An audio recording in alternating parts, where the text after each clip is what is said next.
लहलहाती फसलों से धरती, हर चेहरे पर है मुस्कान, खुशहाल हुआ है अपना किसान, पंजाब किसान। पंजाब सरकार किसानों की बेहतरी के लिए प्रतिबद्ध है। खाद, बीज और बिजली की आपूर्ति से लेकर फसलों का उचित मूल्य सुनिश्चित करने तक हर जरूरी कदम उठाए जा रहे हैं ताकि किसानों को अधिक लाभ मिले।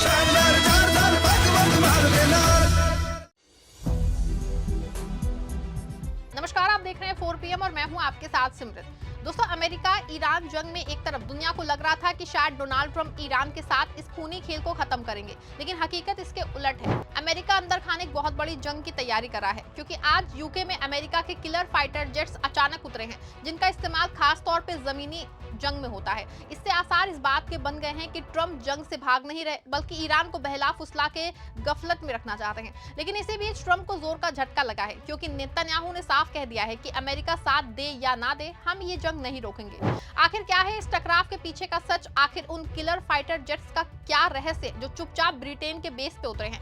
आज की इस विशेष रिपोर्ट में हम इन्हीं सभी कड़वे सच का पर्दाफाश करेंगे। दोस्तों, ट्रंप जो कल तक ग्रेट अमेरिका का नारा लगा के ईरान को मिटिया मेट करने की बात करते थे, आज उनके हाथ पांव फूल गए हैं। हर दिन 8,400 करोड़ रुपए स्वाहा हो रहे हैं और अमेरिकी सैनिकों की लाशें घर पहुंच रही हैं। ट्रंप चाहते हैं कि 2 से 3 हफ्तों में ये जंग खत्म हो जाए ताकि उनकी कुर्सी सलामत रहे, लेकिन नेतन्याहू साहब तो जैसे कसम खा के बैठे हैं कि जब तक पूरा मिडिल ईस्ट शमशान नहीं बन जाता वो चैन से नहीं बैठेंगे। नेतन्याहू ने साफ कह दिया है कि इजराइल पीछे नहीं हटेगा। ट्रंप की एग्जिट पॉलिसी को इजराइल ने अपनी पीठ में छुरा घोंप के करार दिया है। नेतन्याहू को डर है कि अगर अमेरिका हटा तो ईरान का पलटवार इजराइल को नक्शे से मिटा सकता है। इसीलिए अब नेतन्याहू अमेरिका को ब्लैकमेल कर रहे हैं कि अगर आप गए तो हम अकेले वो करेंगे जो पूरी दुनिया को दहला देगा। आपको बता दें कि पहले जो अमेरिकी राष्ट्रपति डोनाल्ड ट्रंप के दूत स्टीव विटकॉफ नेतन्याहू के साथ हुआ करते थे, अब वो लगातार ईरान के विदेश मंत्री अब्बास अराक्ची के संपर्क में हैं और जंग को खत्म करने की रस्साकशी होती दिख रही है।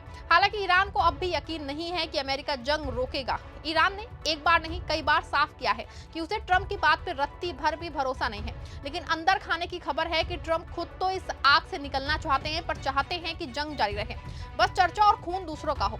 ट्रंप अब यूए और बहरीन पर दबाव डाल रहे हैं कि वो इस जंग की कमान संभाले। ट्रंप का सीधा तर्क है कि होर्मुज आपका है, तेल आपका है, तो लड़िए भी आप। ऐसे में यूए ट्रंप के इस झांसे में आता दिख रहा है। यूए ने अपने गोदामों से हथियार निकाल लिए हैं और वो होर्मुज को खुलवाने के लिए ईरान के सीधे टकराने की तैयारी कर रहा है। ट्रंप की ये चाल समझ लिए, वो अरबों को ईरान के सामने खड़ा करके खुद तमाशा वो देखना चाहते हैं। यूए के शेखों को समझना होगा कि अमेरिका की ये दोस्ती सिर्फ उनकी तिजोरी खाली करने और उन्हें तबाह करने के लिए है। इस महाजंग के बीच एक और सनसनीखेज खबर है। रूस की खुफिया एजेंसी और अमेरिका की CIA लगातार संपर्क में है। रूसी विदेश मंत्री सर्गेई लावरोव ने पहले ही चेतावनी दी थी कि अमेरिका शांति नहीं चाहता। अब खबरें आ रही हैं कि दोनों देशों की खुफिया एजेंसियां ईरान को लेकर किसी बड़े सौदे पे फिर किसी बड़ी तबाही को रूपरेखा तैयार कर रही हैं। रूस जहां ईरान को इंटेलिजेंस दे रहा है, वहीं अमेरिका चाहता है कि रूस ईरान को पीछे हटने के लिए मनाए। लेकिन सवाल है कि क्या पुतिन ट्रंप पे भरोसा करेंगे? ईरान ने साफ लफ्जों में कहा है कि अमेरिका की फितरत में धोखा है और ईरान की ये बात कहीं ना कहीं सही साबित हुई है, क्योंकि एक तरफ ट्रंप दावा कर रहे हैं कि वो जंग से निकलने वाले हैं और 2 से 3 हफ्तों में युद्ध खत्म हो जाएगा, लेकिन दूसरी ओर ट्रंप एक बड़ा खेल भी कर रहे हैं। दोस्तों, आज सत्ता की आंखों में आंखें डाल के पत्रकारिता करना मुश्किल हो गया है। हमारे 4 PM नेशनल यूट्यूब और फेसबुक चैनल को, जिसे आपका प्यार और विश्वास हमेशा से मिलता रहा है, उसे बंद करके सरकार ने ये साबित कर दिया है कि वो आपके सवालों से कितना डरती है। मुश्किल दौर है, लेकिन हम ना रुके थे और ना ही रुकेंगे। हम सच के लिए हमेशा लड़ते रहेंगे। ऐसे में 4 PM यूपी को ज्यादा से ज्यादा ज्वाइन करें और स्वतंत्र पत्रकारिता को जिंदा रखने के लिए जितना हो सके उतना हमारा आर्थिक सहयोग करें। आपके सहयोग से ये जंग हम जीत के रहेंगे। एक रिपोर्ट सामने आई है जिसमें हंगामा मचा दिया है। खबरों के अनुसार ट्रंप अंदर खाने में बड़ी जमीनी जंग की तैयारी कर रहे हैं। खबर पक्की है कि 12 F-15C जो है फाइटर जेट्स हाल ही में ब्रिटेन के मिलिट्री बेस पे उतरे हैं। ये वो जेट्स हैं जो ग्राउंड असॉल्ट यानी कि जमीनी हमले के लिए माहिर माने जाते हैं। अमेरिका ने ईरान में संभावित ग्राउंड ऑपरेशंस के बीच में यूनाइटेड किंगडम के RAF लेकिन हीथ बेस पे 12 A-10C जो है अंडरबोल्ट फाइटर एयरक्राफ्ट तैनात किया है। रिपोर्ट के मुताबिक ये विमान जमीनी बलों को सपोर्ट करते हैं और क्लोज एयर सपोर्ट मिशन के लिए इस्तेमाल किए जाते हैं। एक्सपर्ट्स का मानना है कि इस तरह की तैनाती संभावित सैन्य कार्रवाई की तैयारी का बड़ा संकेत है। सवाल है कि अगर ट्रंप जंग खत्म करना चाहते हैं तो फिर ये घातक विमान और हजारों मरीन सैनिक मिडिल ईस्ट की तरफ क्यों भेजे जा रहे हैं? क्या ये ईरान के यूरेनियम भंडार पे कब्जा करने की कोई गुप्त योजना है, या फिर ट्रंप होर्मुज से भागने का नाटक करके तेहरान पे सबसे बड़ा हमला बोलने वाले हैं? वैसे भी ट्रंप की आदत है, कहते कुछ है और करते कुछ है। दूसरी तरफ ट्रंप के जंग खत्म करने के दावे का बाजार पे असर दिख रहा है। अमेरिकी राष्ट्रपति के बयान के बाद इंटरनेशनल मार्केट में कच्चे तेल की कीमतों में बड़ी गिरावट आई है। जंग जल्द खत्म होने की उम्मीद है, निवेशकों ने राहत की सांस ली है। ट्रंप ने कहा है कि ईरान के साथ युद्ध 2 से 3 हफ्तों में खत्म हो सकता है, जिससे बाजार में तनाव कम और सप्लाई की चिंता घटी।